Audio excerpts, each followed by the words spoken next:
Assalamualaikum warahmatullahi ta'ala wabarakatuh. Bismillahirrahmanirrahim. Alhamdulillahi rabbil alamin.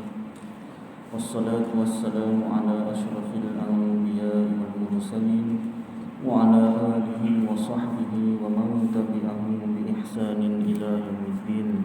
Amma ba'd. Alhamdulillah, syukur kepada Allah SWT. Terima kasih kepada yang menyediakan kerusi dan meja ini, yang berusaha tuan pengurusi masjid, yang berusaha tuan timbalan pengurusi masjid, yang dihormati warisan ADK masjid, tuan-tuan imam, tuan-tuan bilal, tuan-tuan haji, tuan-tuan hajah, muslimin muslimat yang dirahmati Allah Subhanahu wa taala. Seperti biasa, kita syukur kepada Allah SWT kerana takdir Allah yang sejak azali Allah Ta'ala zahirkan, Allah Ta'ala jadikan kita dapat sambung belajar ataupun ulang kaji ilmu tauhid khasnya dan ilmu agama yang lain amnya. Kita mulakan dengan wiridul Imam Ali ibn Abi Bakr As-Sakran. A'udzu billahi minasyaitonir rajim. Bismillahirrahmanirrahim. Allahumma inni ihtantu bidarbillah tuluhu ma sya'allah kufluhu la ilaha illallah babuhu Muhammadur Rasulullah sallallahu alaihi wasallam saqafuhu la hawla wa la quwwata illa billah al-aliyyil azim. أحاط بنا من بسم الله الرحمن الرحيم الحمد لله رب العالمين الرحمن الرحيم مالك يوم الدين إياك نعبد وإياك نستعين اهدنا الصراط المستقيم صراط الذين أنعمت عليهم غير المغضوب عليهم ولا الضالين آمين. سور سور سور الله لا إله إلا هو الحي القيوم لا تأخذه سنة ولا نوم له ما في السماوات وما في الأرض من ذا الذي يشفع عنده إلا بإذنه يعلم ما بين أيديهم وما خلفهم ولا يحيطون بشيء من علمه إلا بما شاء وسع كرسيه السماوات والأرض ولا يؤوده حفظهما وهو العلي العظيم.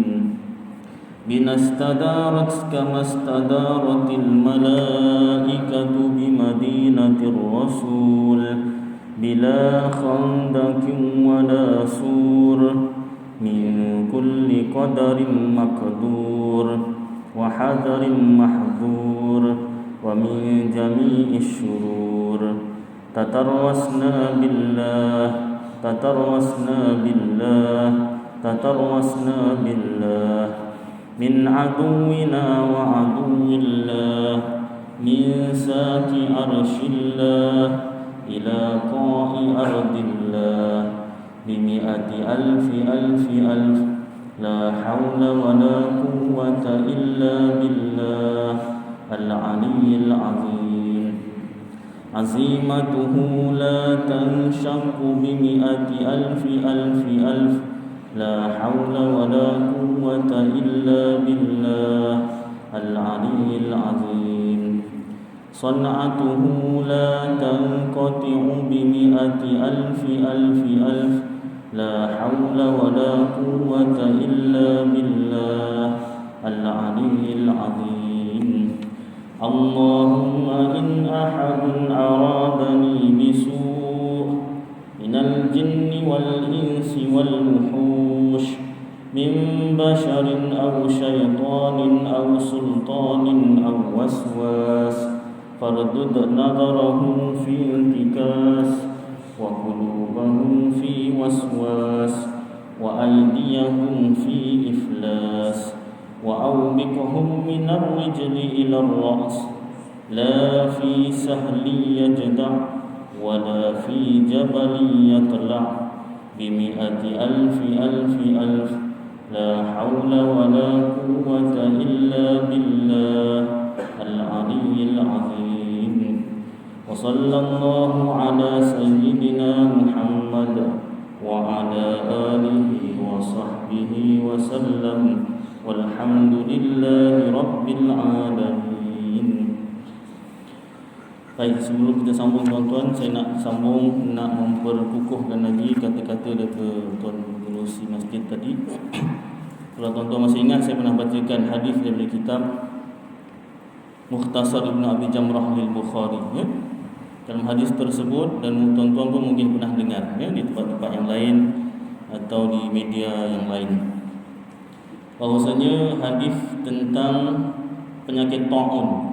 Apabila ada penyakit taun di suatu tempat, apa yang diperintahkan oleh Rasulullah SAW, mudah sahaja, senang sahaja, jangan pergi ke tempat yang ada penyakit taun, dan orang yang kena penyakit taun kat suatu tempat, jangan keluar dari tempat ini. Jadi daripada hadis tersebut, kita kaitkan dengan COVID-19 ini, sama, dia tu wabak. Cuma jenis penyakitnya mungkin berlainan, tapi dia wabak juga, wabak penyakit. Dan mungkin secara klinikal tuan-tuan pun lebih tahu, dia sebenarnya sama macam selsema biasa, tapi dia menjadi pemangkin kalau seseorang tu ada penyakit berbahaya yang lain, atau penyakit berisiko yang lain. Contoh, orang yang ada sakit jantung, darah tinggi dan sebagainya, kalau kena COVID-19, dia lagi cepat meningkatkan ke darah tinggiannya, meningkatkan ke kencing manisannya. Jadi sebenarnya meninggal dunianya itu bukan sebab COVID-19 semata-mata, tidak. COVID-19 itu jadi pemangkin kepada penyakit-penyakit yang dah ada dalam badan. Maknanya jenis penyakitnya macam tu, tapi dia wabak juga, senang merebak. Kenapa jadi kecoh satu dunia? Sebab dia senang merebak. Senang merebak. Jadi kalau macam tu, Rasulullah kan suruh isolation saja, isolasi, maknanya yang kena wabak tak perlu keluar, yang daripada luar jangan masuk. Buat apa pakai topeng, Ustaz? Buat apa jarak 1 meter? Buat apa itu, buat ini? Kenapa kita nak ikut cakap ini? Kenapa ikut cakap itu? Kenapa kita tak ikut cakap Rasulullah aja? Amboi. Itu hadis Rasulullah suruh jarak.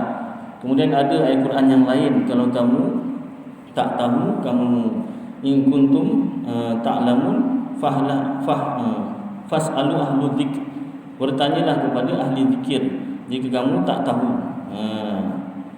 Makna tafsiran ayat tersebut, bertanya kepada orang yang alim jika kamu tak tahu suatu perkara.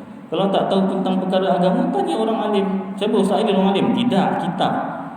Ustaz Aidil tu cuma baca kitab orang alim, dia bukan orang alim. Dia bukan orang alim. Apa nama, sijil yang khas je. STPM, STAM, Sijil Tinggi Agama Malaysia, stamp tu cuma dapat ujian kali pertama je. Tak dapat sijil tinggi agama tu. Dia cuma baca kitab-kitab orang alim. Jadi kalau bab kesihatan kita tak tahu, tanya yang alim tentang bab kesihatan. Yang alim, yang dekat dunia yang paling alim, WHO lah. Soal kenapa dijarakkan 1 meter, kenapa pakai topeng tu, dia yang lebih tahu. Walaupun ada macam-macam pendapat, inilah Freemason, tak pasal-pasal jarak 1 meter. Selagi solat sah, tak apalah. Solat sah, masih sah lagi. Jadi ada juga yang mengatakan Jarak 1 meter pun kena juga COVID-19. Pakai topeng pun kena juga COVID-19. Dia bukan sepenuhnya. Tapi kalau pakai topeng 90% untuk 90% dapat dielak daripada kena. Memang tak 100%. Tapi sekurang-kurangnya peratus mengelak daripada kena tu dah ada. Kalau tak pakai topeng langsung kan lagi bahaya kan. Dekat Taman Seri Mulia Perdana, sebelum saya kuliah tu ada yang bagi carangan, "Ustaz, bukaklah topeng, tak dengar." Saya cakap, saya pakai topeng ke tak pakai topeng, suara sama. Topeng ni dia tak menghalang suara. Dia menghalang kuman. Lagi satu, saya kata mikrofon ni dekat dengan mulut saya, dan ramai yang pakai, tuan pengurusi pun pakai. Bukan imam saja.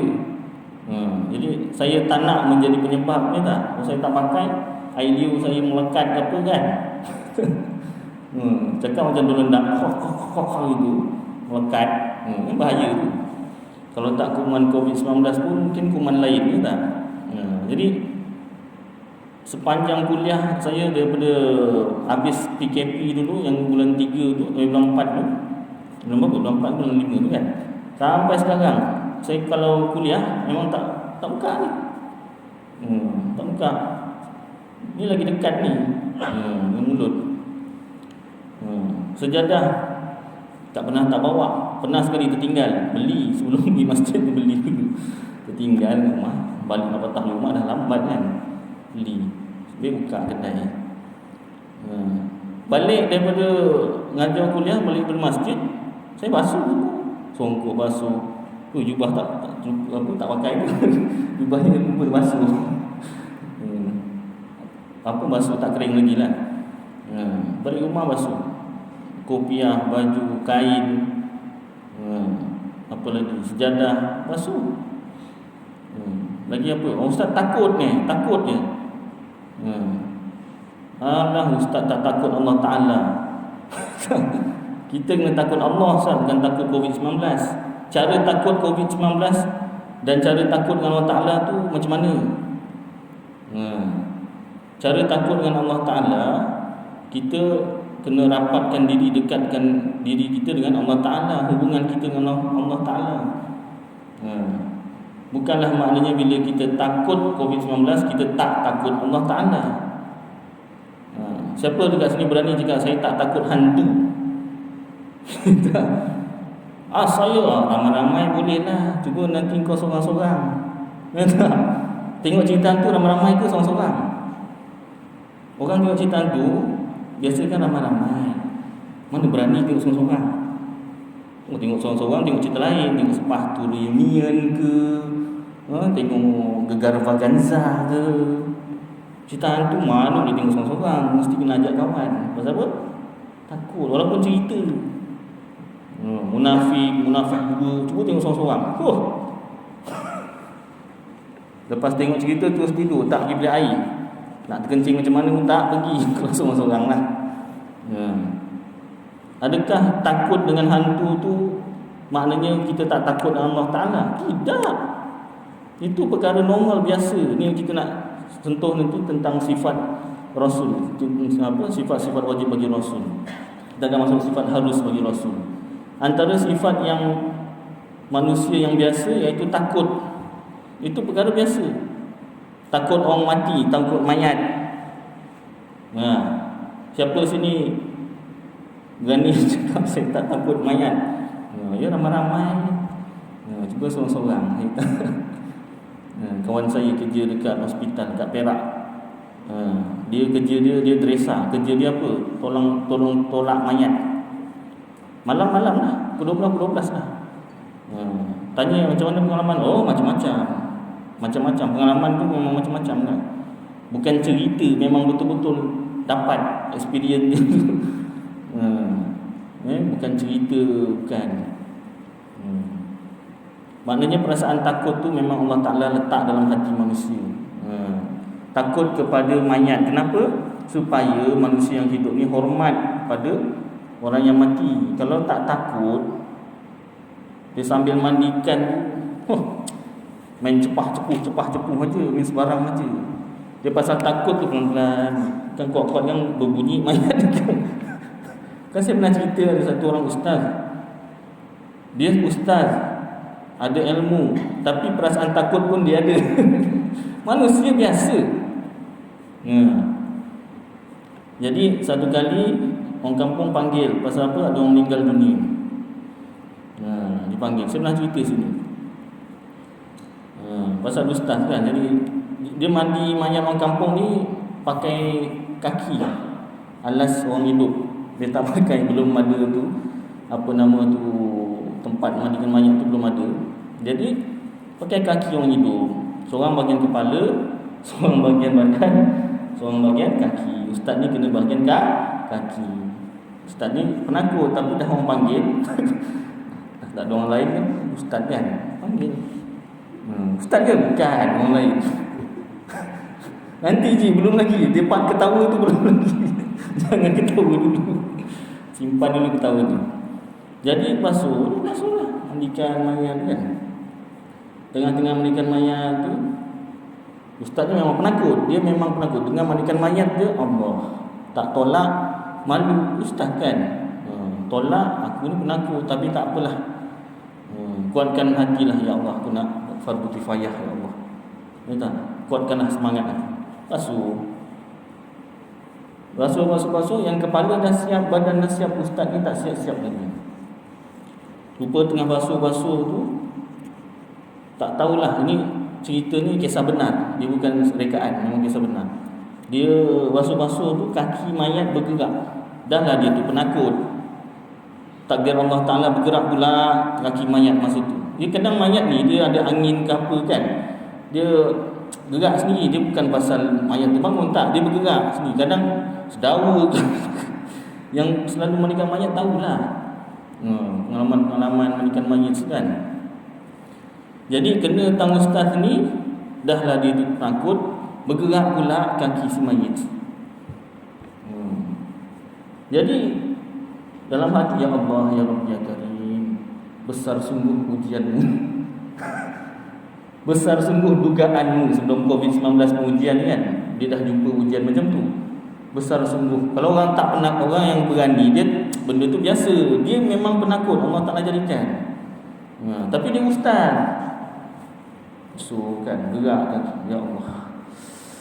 Tutup mata, pejam mata, basuh juga, gerak lagi, ya Allah, ya Allah. Aku dah tutup mata, gerak lagi. Sabar bila. Jadi dah lama sangat, kepala dah siap, badan dah siap, kaki tak siap-siap. Pak Imam pun datang, tepuk bahu, ustaz, rajat. Tak apa disebut, tak tahulah. Ini Pak Imam ni pun satu tepuk. Yalah, tak apa ustaz tertidur ke apa, sama mandikan mayat tertidur ke apa kan. Ustaz, mu tak siap lagi ni. Imam sini. Pasal tak boleh cakap kuat-kuat. Ni kalau aku cakap kuat-kuat ni, aku yang ustaz pun takut. Kalau aku cakap kuat-kuat ni, kan berterabur semua. Bisik kat imam, kaki mayat bergerak. Imam tak terkejut. Imam tengok kaki mayat. Cuba ustaz basuh sekali lagi. Betul, imam tengok memang bergerak. Tapi imam mula-mula tu memang macam takut jugalah. Tapi dia tengok betul-betul, dia tengok balik ustaz. Ustaz basuh kaki siapa? Cuba ustaz tengok betul-betul. Kaki, tengok dia punya betis, paha. Budak yang kat tengah tadi. Yang kat tengah tu budak. Kau kenapa tak cakap lagi kau?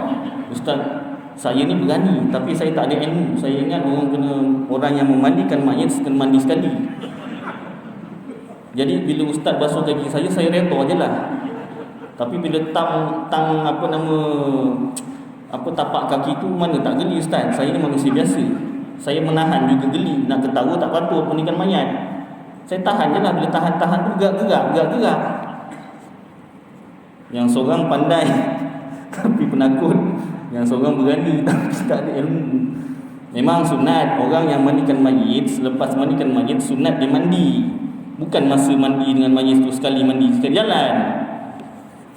Hasam tadi aku tak cakap menyusahkan orang. Aku dah penakut kalau aku menjerit ni tadi. Terabur semua, betul tak? Lain kali beritahu lah. Minta maaf Ustaz. Yelah, aku pun minta maaf juga. Aku penakut. Akhirnya selesailah. Hilanglah takut Ustaz tadi.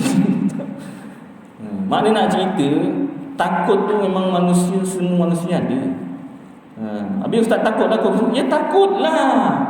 Kan mengaku dia tadi kan senang Ustaz. Dia nak cerita, takut tu bukan saya seorang. Semua manusia ada takut. Yang saya takut kenapa? Saya ada anak kecil 7 tahun dengan 3 tahun. Kalau kita dewasa ni kena swab tu, ni swab kalau swab makan tak apa, di swab tu. Jolok kerongkong ke semua tu, dia bukanlah berdarah apa, tak pedih. Jadi kalau saya kena COVID-19, apa keluarga saya tak kena swab sekali? Kan kena juga. Dan lepas swab tu pula kena kuarantin. Kalau tak kira baby ke kanak-kanak ke, kalau kuarantin mak bapak tak boleh ikut sama. Tak boleh ikut sama. Itu yang takutnya lah. Walaupun orang yang ada tak ada sebarang penyakit berisiko tinggi, kalau kena COVID-19 dia boleh sembuh. Dia boleh sembuh. Tapi orang sekeliling kita kesian. Ya tak, saya ada bapa mertua, mak mertua, ibu saya yang ada darah tinggi, yang ada kencing manis. Bapa mertua kencing manis, darah tinggi, jantung komplit 3 tu ada. Jadi orang sekeliling kita, kalau tak kesian diri sendiri pun kesianlah orang sekeliling kita. Jadi sebarang SOP yang disyorkan dan sebenarnya diwajibkan tu untuk kita dan orang lain juga. Topeng, lepas tu penjarakan 1 meter, macam-macam lagi. Sejadah dah ringan sikit, kalau tak bawa pun tak apa, tapi seelok-eloknya bawa. Lagi apa, macam-macam lagi SOP. Tuan-tuan pun lebih tahu. Ya tak, ada yang kata ikut SOP pun kena juga. Ya, benda tu memang senang berjangkit. Bukan 100% kita pakai topeng tak kena langsung, tidak. Apa kata kita makan makanan sunnah, makan ayat Al-Quran, madu menyembuhkan semua penyakit kecuali mati. Apa kata kita makan habatus sauda, hadis habatus sauda menyembuhkan segala penyakit kecuali mati. Bagus. Minum madu bagus, makan habatus sauda bagus. Tapi janganlah bila makan habatus sauda, minum madu, SOP tinggal. Tidak. Yang SOP ni pun daripada pakar juga, pakar kesihatan. Yang madu dan juga habatus sauda ni pun daripada Allah Ta'ala dan Rasul. Berkaitan, semua berkaitan. Maknanya kita ambil semua sekali. Madu pun kita minum, habatus sauda pun kita makan, SOP pun kita jaga, insya-Allah tuan-tuan. Baik. Ni satu saya nak tambah sikit, vaksin. Ni vaksin ni ada microchip apa benda, alah ni semua. Jangan ambil. Saya pernah ada dengar macam tu. Andai kata ada microchip sekalipun, sejauh mana microchip tu boleh mengawal kita? Dia mungkin tahu maklumat kita kat mana dan sebagainya. Andai kata ada lah, ini pun orang cakap kan, tak tahu diuji secara klinikal ya ke tidak. Andai kata ada maklumat kita bagaimana, dia boleh halang kita beribadat tak dengan Allah Ta'ala? Tak boleh, sudahlah. Andai kata betul lah vaksin tu ada microchip, tak tahulah macam mana kan. Kalau tak silap saya, vaksin tu cecair je, mana datang microchip tu tak tahulah. Kecil betul microchipnya, boleh masuk dalam air tu kan. Baik, sambung. Jadi pakailah vaksin ya. Kitab Faridatul Faraid fi Ilmi Al-Aqaid bagi Syekh Ahmad Ibn Muhammad Zain bin Mustafa bin Muhammad Al-Fatani. Muka surat 13. Kita sambung, ambil balik daripada 3 baris dari pihak bawah. Dan harus pada hak segala anbiya dan rasul. Satu rasul, banyak rasul. Satu nabi, banyak anbiya. Dan harus, dan ini boleh pada hak segala anbiya dan rasul alaihimussalatu wassalam, segala sifat manusia yang tiada mengurangkan pada mereka itu yang maha tinggi. Rasul-rasul, nabi-nabi boleh bersifat dengan sifat manusia, seperti makan dan minum dan sakit dan bergurau yang halal. Nabi makan, Nabi minum, Nabi sakit, Nabi bergurau, tapi bergurau yang halal. Ada bergurau yang haram, Ustaz? Ada. Body shaming contohnya. Orang gemuk dia panggil gemuk, orang kurus dia panggil kurus. Semua dipanggil, dikutuk lah. Niat dia tu dikutuk. Tapi kalau kita panggil orang tu mengikut keadaan yang dikenal oleh orang lain, tak apa. Contohnya, siapa budak yang pandai tu? Oh, budak yang pandai tu, alah si Ahmad. Ahmad mana? Ahmad ada banyak. Alah Ahmad yang gemuk tu. Oh, tu tak apa. Bukan niat nak merendah-rendahkan. Itu niat untuk memperkenalkan. Tapi kalau niat merendah-rendahkan itu haram. Jangan. Maka tiada bersifat mereka itu dengan sifat ketuhanan. Nabi dan Rasul tak bersifat sifat ketuhanan, tidak. Habis mendengar, melihat, berkata-kata itu kan sifat Tuhan. Itu kita dah belajar kemarin masa sifat sama' basar kalam tu, iaitu pada hakikat sebenar memang Allah Ta'ala mendengar. Dan mendengar Allah Ta'ala tidak melalui perantaraan, bukan melalui telinga. Dan Allah Ta'ala, pendengaran Allah Ta'ala tak terbatas, bukan melalui gelombang. Pendek kata tak sama dengan makhluk. Allah Ta'ala melihat bukan dengan mata, bukan melalui perantaraan. Tak sama dengan makhluk. Ini cerita. Berkata-kata Allah Ta'ala pun tak sama dengan makhluk. Tak ada mula, tak ada akhir, tak ada huruf, tak ada suara, tak berbahasa manusia. Jadi sifat mendengar, sifat melihat, sifat berkata-kata Allah Ta'ala tak sama dengan sifat mendengar, berkata-kata dan melihatnya makhluk. Bezanya macam mana? Makhluk mendengar itu pada zahir pandangan mata kasar seolah-olah makhluk ada kuasa sendiri untuk mendengar. Hakikatnya Allah Ta'ala yang dengarkan. Ada orang ada telinga, tak boleh dengar. Pada zahir pandangan mata kasar seolah-olah manusia tu ada kuasa melihat sendiri. Tetapi sebenarnya Allah yang menghantar maklumat pada otak. Ini kau nampak, ini kau nampak.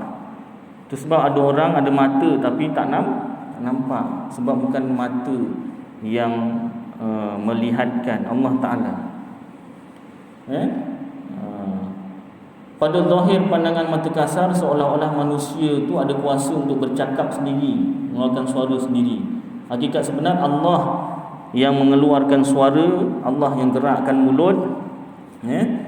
Itu sebab ada orang ada mulut tapi tak boleh cakap, ataupun cakapnya mengapu, mengipik mengapan. Pasal apa? Dia biasanya orang pekak, dia tak pandai cakap.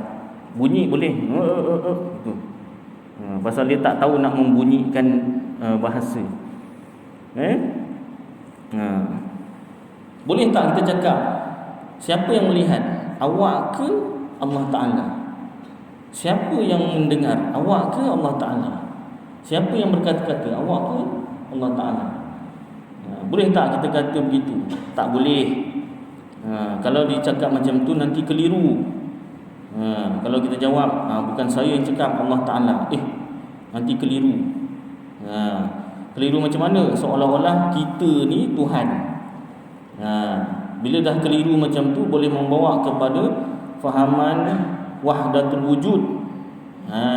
Fahaman wahdatul wujud ni maknanya hanya satu kewujudan. Makhluk ni tak wujud, hanya Allah yang wujud. Sedangkan makhluk memang wujud, kita memang wujud. Cuma wujud kita tak sama dengan wujud Allah Ta'ala. Wujud Allah Ta'ala tak ada mula, tak ada akhir.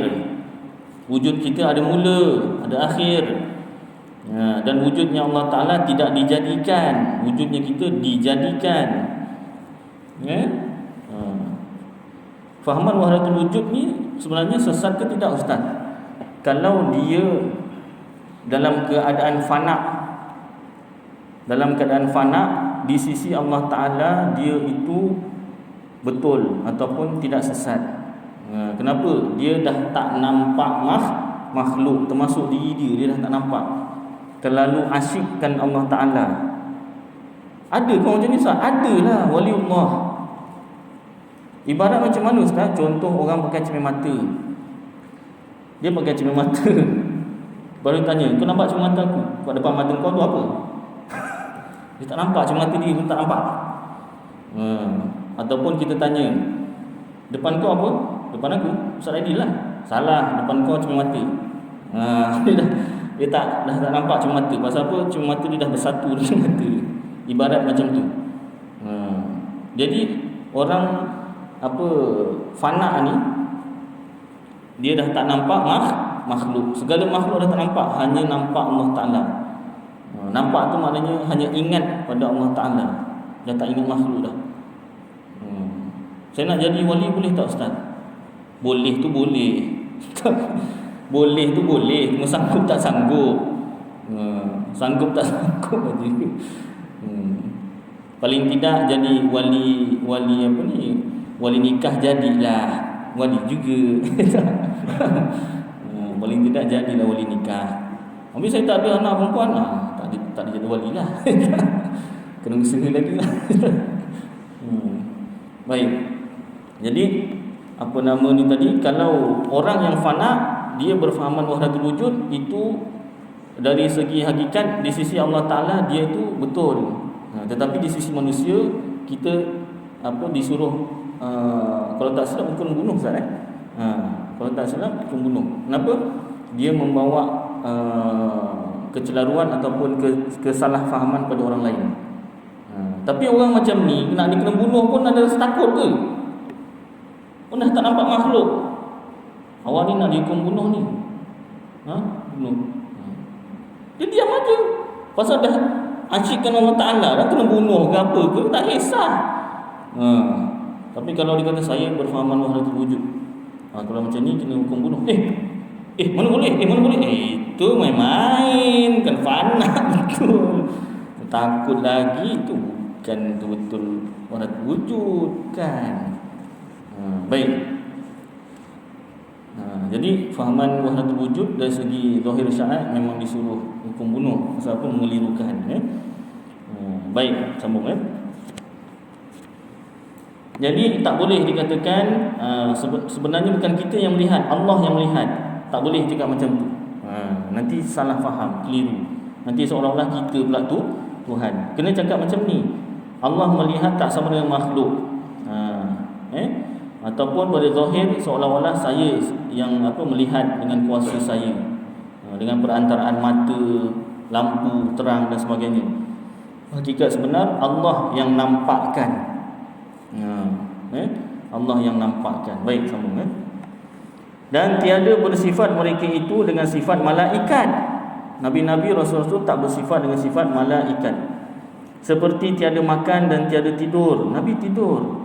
Dan tiada bersifat mereka itu dengan sifat manusia yang mengurangkan pada mereka itu, seperti segala perkara yang mencederakan. Huruf ra tertinggal tu tuan-tuan Kalau yang Rumi ada tulis mencederakan. Mencederakan.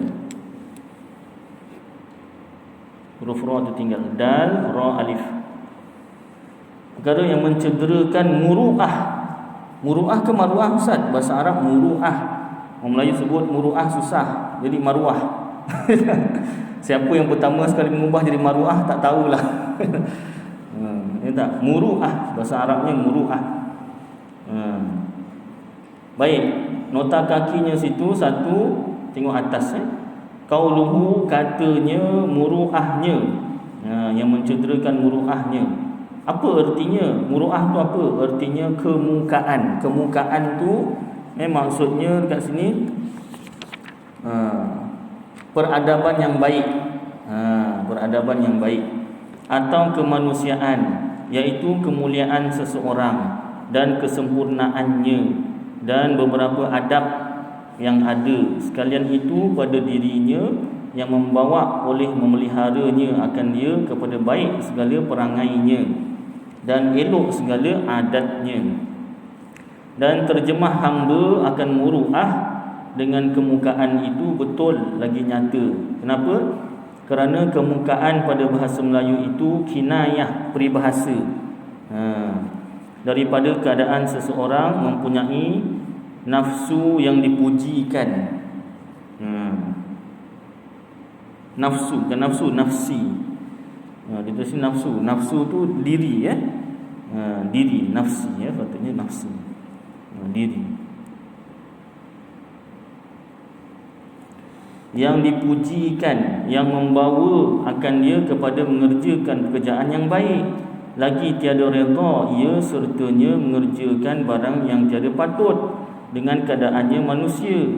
Maka iaitulah ain muru'ah, maknanya perkara. Ain tu perkara, muru'ah benda muru'ah tu, yang pada bahasa Arab dikatakan si anu orang yang bermuka. Kalau bahasa Arab cakap si anu orang yang bermuka, maknanya apa? Artinya mempunyai muru'ah, yang malu ia daripada mengerjakan barang yang tiada patut. Ni baru betul malu buat perkara tak baik. Perkara baik jangan malu. Ya tak? Silakanlah jadi imam. Tak mahu malulah. Input azan. Malulah. Jom pergi masjid. Malulah. Apa ni? Benda baik malu. Tu kahwin anak Pak Imam. Malulah. Malu konon. Baik. Malu biar perkara yang tak baik. Rasulullah ada sifat malu tak? Ada sifat malu. Malu buat yang tak baik. Yang baik jangan malu.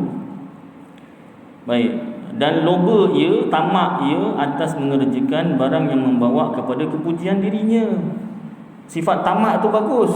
Ya Ustaz, tamakkan kebaikan. Bukan tamakkan harta. Tamakkan kebaikan. Berlumba-lumba.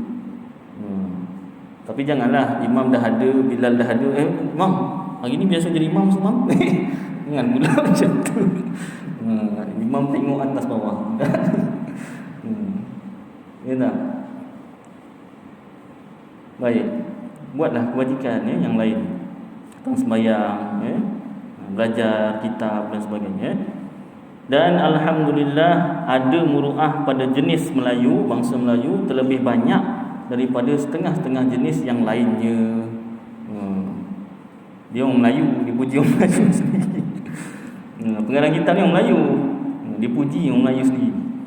Dengan dalil, apa dalilnya? Ada dalil. Saya puji bangsa saya sendiri, ada dalil.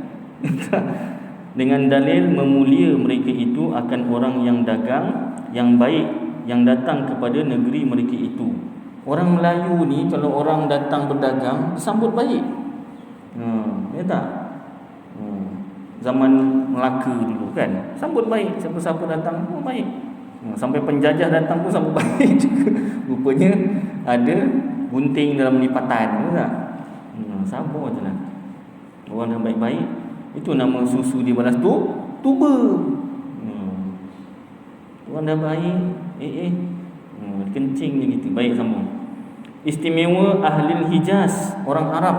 Kalau orang Arab datang betul-betul dihormati. Orang Melayu hormat betul dengan orang Arab. Dan jika tiada dibalaskan mereka itu dengan syukur sekalipun, walaupun tak dibalas apa-apa, tetap syukur tu apa? Terima kasih.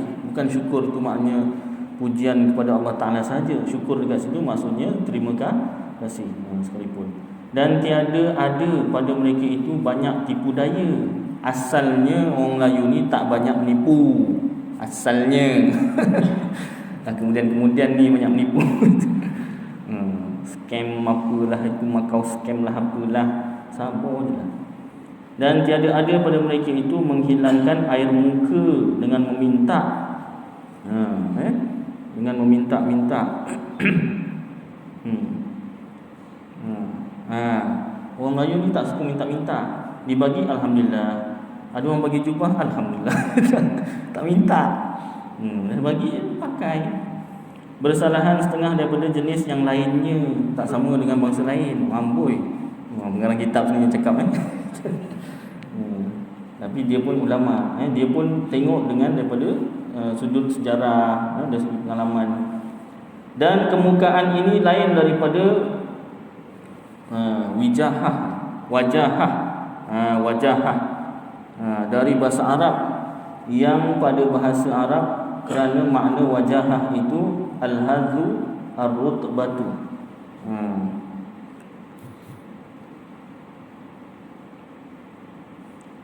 Wajahah, habuan dan pangkat, tak sama. Baik. Dan iaitu bukannya kemukaan yang pada bahasa Melayu, maka tertolaklah dengan demikian itu i'tirad. I'tirad tu apa? Sifat-sifat setengah manusia akan tafsir hamba. Bukan, minta maaf, i'tirad tu bukan sifat bangkangan, bangkangan setengah manusia. Penolakan, bangkangan lah. Saya bangkangan. Setengah manusia akan tafsir hamba akan muru'ah dengan kemukaan. Maka berkata ia, kemukaan daripada itu terjemah wajahah yang pada bahasa Arab. Wajahah tu bahasa Arab maknanya habuan atau pangkat, bukan. Bukan. Adapun tafsir hamba akan muru'ah dengan kemanusiaan, artinya keadaan seseorang itu manusia yang sempurna, maka iaitu terlebih nyata. Kerana sya'nun tu pekerjaan.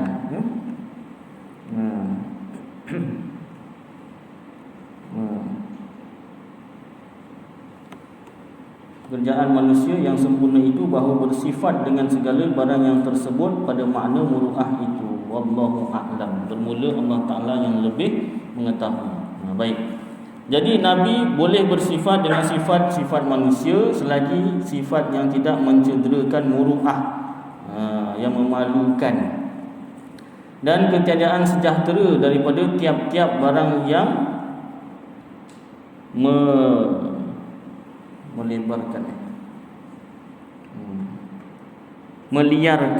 meliarkan.